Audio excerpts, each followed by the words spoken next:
Good morning. Yes, I forgot to move the microphone again.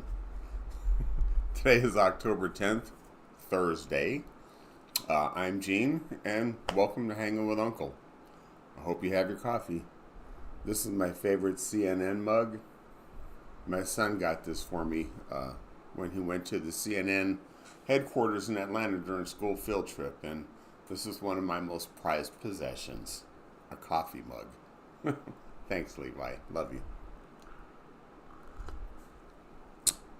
But I also want to say hi to my oldest son, who I spent a lot of time with in Atlanta, and we went to the College Football Hall of Fame. Awesome place, a lot of interactive stuff, just, really educational. So thank you, Gene. Love you, son. And to my son in Milwaukee, who I do plan on going to see hopefully sometime this spring. He's very, very busy, and I'm also very, very proud of him.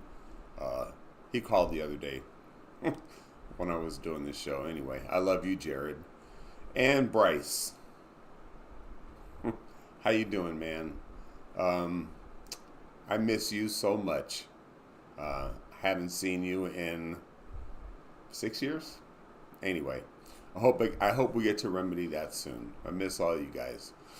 But anyway, today I want to talk about polling.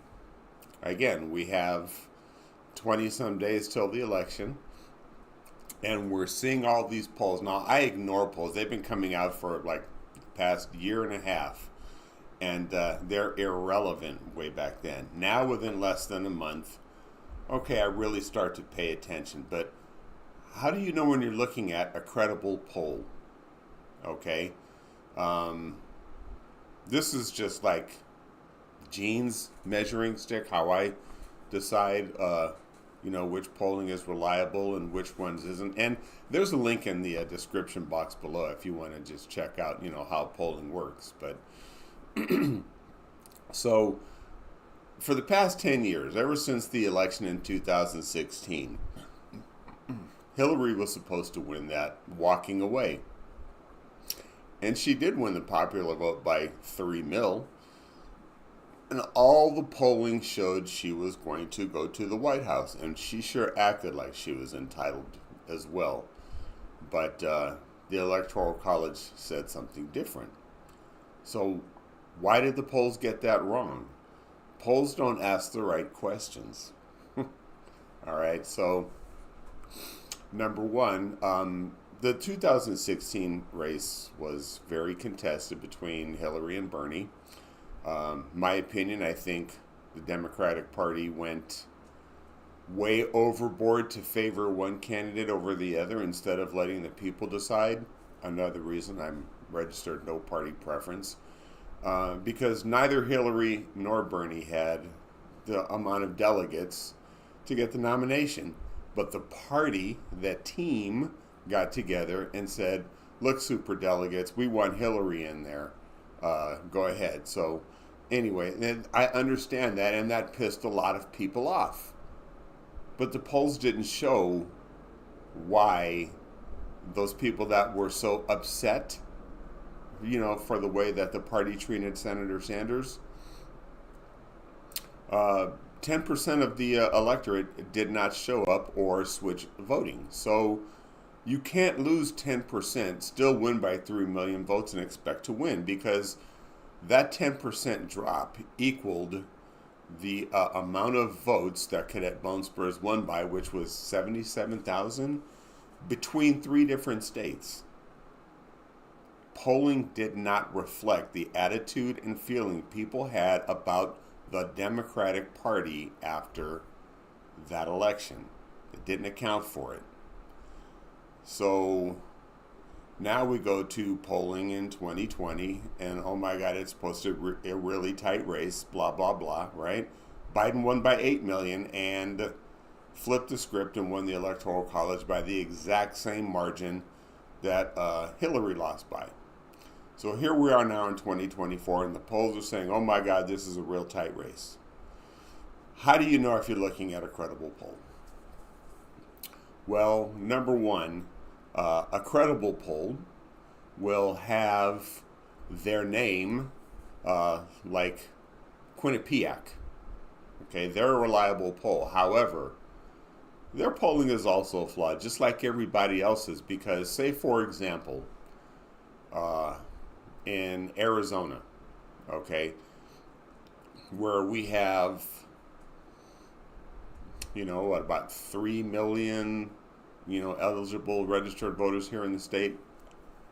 Correct me if I'm wrong again, please. But when you see a poll that says, okay, well, out of all these people voting in the state of Arizona, we polled 538. How does that give you an accurate depiction of the entire voting populace? So I take polls with a grain of salt because they're wrong a lot of times, and that's why. I don't think the polls are really showing how just tired, people have had it up to here with Cadet Bone Spurs and his lying, his manipulation, his bloodlust to be a dictator and join Putin and the other world communists, that have a dictatorship or president for life like Xi in China. The polls aren't reflecting that, how people feel about that and how disgusted they are. You hear about all the Republicans that served in his administration that say they don't want to be around him. But what about all the other people that voted for Nikki Haley or somebody else in the primary who don't want to see this guy back in the White House again? So I guess the whole point of this is to say polling looks good, ha ha ha, but it doesn't reflect the real poll, which is the one at the ballot box.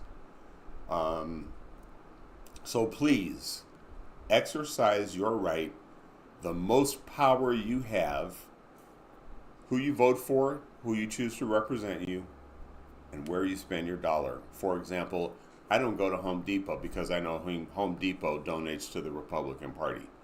Where you spend your dollar is important. That's a whole nother show again.